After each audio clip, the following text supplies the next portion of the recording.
जानना चाहूंगी, जैसे आपने अलग अलग जगह पर जॉब किया, अलग अलग एक्सपीरियंस लिए, तो सबसे अच्छी जगह आपको कौन सी लगी और सबसे ज्यादा चैलेंजिंग कौन सा रहा? देख, चैलेंज तो हमारा काम है आकाशवाणी में ब्रॉडकास्टिंग का ही था, डायरेक्टर के पोस्ट, और कमेंटेटर रहा हूं तो कमेंट्री करने गया। दुनिया के हर देश में मैंने कमेंट्री करी है। अब पहली कमेंट्री मैं बताना चाहूंगा खालसा कॉलेज श्रीगंगानगर में, ये थी 20 सितंबर सन 1984 को। वहां पर खालसा कॉलेज में कोटा और श्रीगंगानगर के बीच सीनियर स्टेट हॉकी चैंपियनशिप का फाइनल हुआ। खुद ही लेटर लेके आया कि मुझे कमेंट्री का शौक था। आकाशवाणी सूरतगढ़ तक लाइनें बिछवाई और उसके बाद कमेंट्री का इंतजाम किया, कमेंट्री बॉक्स बना, और उस वक्त मैदान के बीच में बल्लियां लगा के कमेंट्री बॉक्स बनाते, पट्टे लगा के। जब इंजीनियर्स भारी भारी अपने इक्विपमेंट के ऊपर चढ़े कंसोल, तो भरभरा के 2 घंटे पहले टूट गया। फिर उसके बाद मैंने एक ट्रक ला के खड़ा किया। ट्रक होता है ना, संधू ट्रांसपोर्ट, उसके ऊपर जो डाला होता है जिसमें तगारी और फावड़ा पड़ा हुआ है, उसमें अंदर बैठ के मैंने पहली कमेंट्री करी। और उसके बाद लॉर्ड्स क्रिकेट मैदान से मैंने 5 बार क्रिकेट की कमेंट्री करी, जिसमें 2 फाइनल है, वो वर्ल्ड कप का फाइनल 99 का, और उसके बाद भी और नेटवर्स ट्रॉफी का वो फाइनल जिसमें सौरभ गांगुली ने शर्ट उतार के घुमाई थी। तो 5 बार मैंने वहां से किए, ट्रक से शुरू करके लॉर्ड्स के मैदान तक। अभी आपको इतना फेमस होके कैसा लग रहा है? फेमस नहीं, मैं तो वो ही नहीं माना जा कांगा गया तो गंगानगर का। जी हाँ भाई, उस वक्त देखिए रेडियो ही होता था। रेडियो लोग अभी भी प्यार करते हैं, ये नहीं कि रेडियो को नहीं सुनते। पहले लगता था कि रेडियो, अब दूरदर्शन आ गया, टेलीविजन आ गया, रेडियो बंद हो जाएगा। नहीं, प्राइवेट आ गए तो भी बंद नहीं हुआ।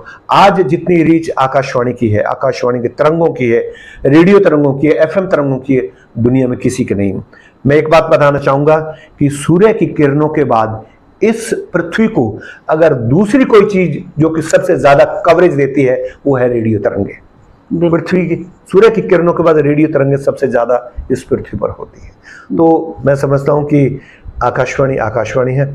और हम जब कमेंट्री करते हैं, चाहे वो खेत में किसान हल चला रहा है, चाहे सीमा के ऊपर प्रहरी बैठा है वो अपने देश की रक्षा कर रहा है, चाहे गृहिणी अपने किचन में काम कर रही है, चाहे कोई काम कर रहा है, आपको सामने बैठने की जरूरत नहीं है, वो चल रहा है, आप अपना काम भी करते रहिए और आप इत्मीनान के साथ अपना रेडियो भी सुनते रहिए। सूचना, ज्ञान और मनोरंजन, ये 3 उद्देश्य होते हैं आकाशवाणी के। जी।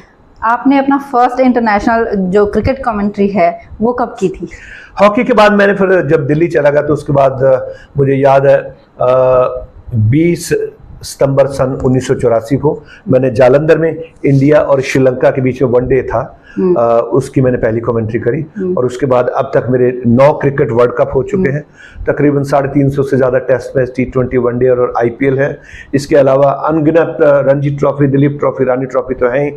और हॉकी के मेरे पास 4-5 वर्ल्ड कप हैं, 4 कॉमनवेल्थ गेम्स हैं, 17-18 बार मैं विदेश यात्रा कर आया हूँ। दुनिया के हर कोने में पड़ोसी मुल्क जितने भी हैं, चाहे वो पाकिस्तान है, श्रीलंका है, बांग्लादेश है, नेपाल है, आप ऑस्ट्रेलिया कह लीजिए, अब चीन की दीवार पे मैं जाके आया हूँ, ग्रेट वॉल ऑफ चाइना पे, क्योंकि मैं ओलंपिक में गया था, बीजिंग ओलंपिक। तो इस आकाशवाणी ने, इस कमेंट्री ने, इस विधा ने, मैं यूथ को बोलना चाहूंगा कि इस विधा ने इतना कुछ दिया है कि अगर आपके पास कोई कला है तो आपको कहीं ना कहीं पहुंचाती है। आप लगन से, मेहनत से काम करते रहे, तो इस विधा ने मेरे को पूरी दुनिया घुमा दी। मैं शुक्रगुजार हूँ आकाशवाणी का।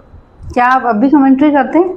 जी हाँ, अभी कमेंट्री मैंने IPL में ऑनलाइन कमेंट्री करी थी। इस बार मैं थोड़ा बिजी था अपने पारिवारिक उसमें। मैं अभी भी कमेंट्री करता हूँ, अभी भी दूरदर्शन पे भी मुझे बुलाते हैं, आकाशवाणी में भी बुलाते हैं, तो कमेंट्री तो करता हूँ जब बुलाएंगे।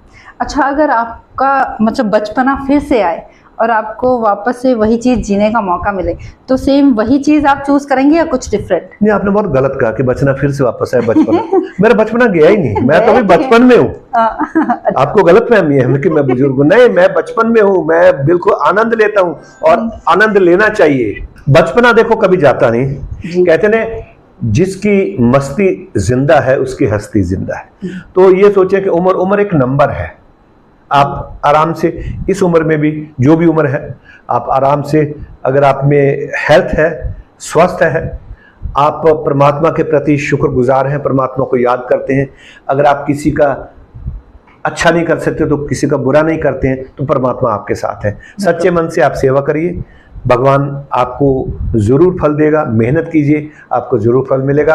और बचपना वापस आने का तो सवाल ही नहीं, अभी हमारा बचपना चल ही रहा है, हम अभी भी कोशिश करते हैं, बहुत कुछ हमें करना है। अभी फिल्म इस उम्र में मैंने पहली फिल्म की है, छोटी छोटी फिल्में 2-3 की है मैंने, लेकिन अब एक पूरी फिल्म आ रही है 47, तो उसके बाद आगे और देखिए। मेरा तो एक और तमन्ना है कि मैं एक मारवाड़ी में फिल्म करूं, राजस्थानी में क्यों, राजस्थानी में कोई अभी तक अच्छी फिल्म आई नहीं है। और जैसे पंजाबी में आई थी जट एंड जूलियट, उसके बाद पंजाबी फिल्मों का एक फोकस खुल गया पूरी दुनिया में, तो ऐसे ही राजस्थानी में भी, मारवाड़ी में या अपने बागड़ी में कह सकते हैं, ऐसी कोई फिल्म बननी चाहिए जो कॉमेडी हो या सामाजिक विषयों पर हो, जो कि पूरी दुनिया में लोग उसको देखें और प्रेरित हो।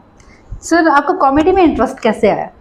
बचपन से मैंने आपको बताया ना कि अपना लिखा रेडियो गप्पिस्तान लेके 8 साल की उम्र में रामलीला के स्टेज पे चढ़ गया था, तब से तो मुझे फिर उसमें तो कॉमेडी नहीं थी रामलीला में? रेडियो गप्पिस्तान, अच्छा, रेडियो गप्पिस्तान किसको बोलते हैं कि आप झूठी मूठी खबरें सुना रहे हैं, अच्छा, गप लगा रहे हैं। अच्छा कि अच्छा, गप्पिस्तान। हाँ, गप्पिस्तान उसी को बोलते हैं कि जैसे चींटी ने ठीक है। हाथी को पटक दिया, तो ये रेडियो तो ये गप्पिस्तान स्टार्टिंग से ही और बहुत मैं शुरुआत से। सुनाया कि किस तरह से हो, तो लोग हंसे उस पे। अच्छा, जब आप हंसने फिर चुटकुले सुनाने लग जाते हैं। और शुरुआत हुई बाल सभा से, पहले बाल सभा होती थी। आजकल तो बाल सभा होती नहीं, होनी चाहिए। शनिवार को टीचर पकड़ के खड़ा कर दे, कुछ सुनाओ, कुछ ना कुछ तो आपको सुनाना पड़ेगा। एक तो आप लोगों को फेस कर रहे हैं, और उसके बाद आप कुछ ना कुछ सुनाते हैं तो आपका कॉन्फिडेंस बढ़ता है। तो चुटकुले सुनाइए, कविता सुनाइए, आप कुछ ना कुछ सुनाते रहिए, तो अपने आप आगे लिखने भी लग जाते हैं और बढ़ने भी लग जाते हैं।